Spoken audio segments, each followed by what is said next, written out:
The public मंच के सभी प्यारे श्रोता बंधुओं को मेरा प्यार भरा नमस्कार। इस खबर में हम आपको बताएंगे कि आखिर अतीक अहमद पर क्यों सियासी बैलेंस बना रही हैं मायावती। राजू पाल हत्याकांड के मुख्य गवाह उमेश पाल और उनके गनर की प्रयागराज में सरेआम हत्या कर दी गई, जिसे लेकर सूबे की सियासत तपीस पड़ गई है। आरोप बाहुबली अतीक अहमद और उसके परिवार के ऊपर लगा है।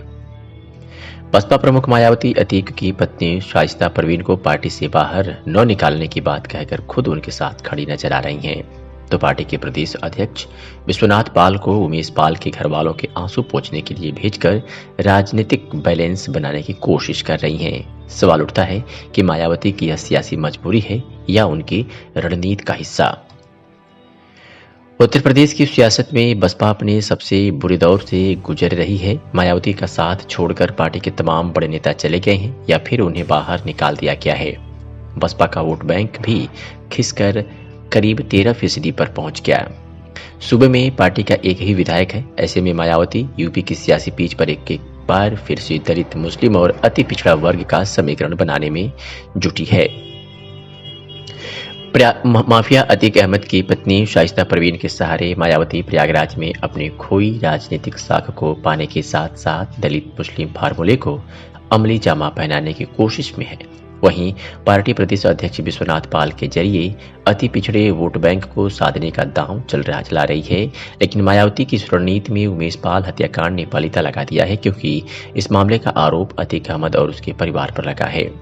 मायावती ने अतीक की पत्नी शाइस्ता को अभी तक बसपा से तो नहीं निकाला है, लेकिन उनकी राजनीतिक पारी पर सवाल जरूर खड़े हो गए हैं।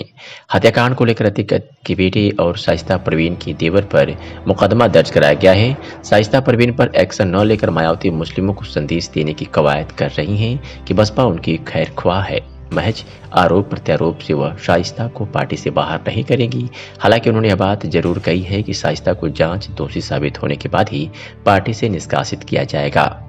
दिलचस्प बात यह है कि मायावती बसपा नेताओं और पदाधिकारियों को छोटी छोटी गलतियों पर पार्टी से बाहर का रास्ता दिखा दिया करती थी, लेकिन यहाँ उमेश पाल और उनके गनर की हत्या के बाद भी कोई एक्शन नहीं लिया गया। शाइस्ता परवीन को लेकर प्रदेश की सियासत गर्मा गई है। इसके बावजूद मायावती ने साफ किया है कि जांच के बाद ही शाइस्ता परवीन पर कोई एक्शन होगा, लेकिन यह कहने में भी गुरेज नहीं किया कि अतीक समाजवादी पार्टी का ही प्रोडक्ट है।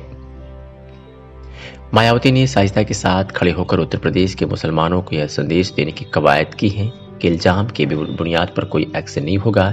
यह भी बताने की पूरी कोशिश की जा रही है कि चाहे हालात जैसे भी हों, बसपा मुस्लिमों के साथ खड़ी है। इसके अलावा उमेश पाल के परिवार वालों के पास अपने प्रदेश अध्यक्ष विश्वनाथ पाल को भेजकर सियासी बैलेंस बनाए रखने की कवायद भी कर रही हैं। बसपा के प्रदेश अध्यक्ष विश्वनाथ पाल सुलेमसराय स्थित उमेश पाल के घर पहुंचे। उनकी पत्नी जयापाल और मां शांति देवी को ढाढ़स बधाया। मां के आंसू पोंछते हुए कहा कि परेशान न हो, पार्टी उनके साथ है। दोषियों को सामने लाने के लिए बसपा प्रमुख मायावती ने उच्च स्तरीय जांच की मांग की है।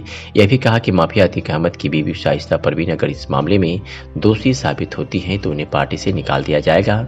उमेश पाल के परिवार के साथ बसपा खड़ी है। विश्वनाथ पाल ने कहा कि राजू पाल हत्याकांड में उमेश पाल ने निडर होकर गवाही दी थी। यह पार्टी के प्रति उनका अगाध प्रेम और समर्पण भी था। उन्होंने कहा कि पार्टी पीड़ित परिवार को न्याय दिलाने के लिए साथ खड़ी रहेगी। इतना ही नहीं, बसपा राजपाल से लेकर पूजा पाल तक को राजनीति में लाने और उन्हें विधायक बनाने की तक बात को रखी है। बसपा नेताओं की तरफ से कहा गया है कि राजपाल को 2 बार विधानसभा का पार्टी ने टिकट दिया, जिसमें 1 बार वह जीते और उनकी पत्नी पूजा पाल को 4 बार पार्टी ने लड़ाया, जो 2 बार विधायक बनी। इस तरह बसपा हमेशा राजपाल के साथ खड़ी रही और उसके बाद पूजा पाल के साथ भी रही, लेकिन खुद वो 2022 के विधानसभा चुनाव में बसपा छोड़कर सपा में चली गई। इतना ही नहीं, अतीक अहमद पर मायावती ने सत्ता में रहते हुए जिस तरह के एक्शन लिए हैं उसे भी बसपा नेता बता रहे हैं। बसपा की सियासी मजबूरी के साथ राजनीतिकरण रणनीति भी है कि मायावती का शाइस्ता परवीन और उसमें इस पाल दोनों के बीच बैलेंस बनाने की कोशिश रहे। लेकिन ये सियासी दांव कितना सफल रहता है, ये तो आने वाला चुनाव में ही पता चलेगा। दोस्तों, इस खबर के बारे में आप क्या सोचते हैं, वो प्रतिक्रिया कमेंट सेक्शन में साझा करें। हमें देखने के लिए आपका आभार।